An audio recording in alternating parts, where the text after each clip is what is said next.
Praise lord. October 28వ తేదీ 2025. ఈరోజు దేవుని వాగ్దానం చేసిన వాడు నమ్మదగినవాడు గనుక మన నిరీక్షణ విషయమై మనం ఒప్పుకొనినది నిశ్చలముగా పట్టుకొందము. హెబ్రీయులకు రాసిన పత్రిక 10వ అధ్యాయం 23వ వచనం. వాగ్దానమునైనను మాటనైనను ఇచ్చి తప్పుటకు మన దేవుడు నరుడు కాదు, మహాదేవుడు.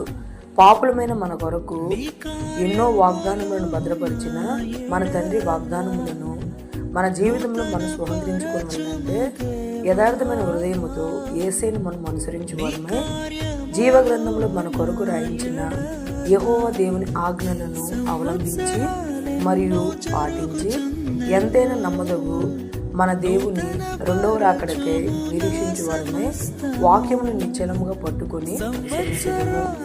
ఈ రోజు వాగ్దానం మన జీవితంలో నెరవేరాలని కోరుకుంటూ జీసస్ చర్యలో మీ సహోదరి సుమ.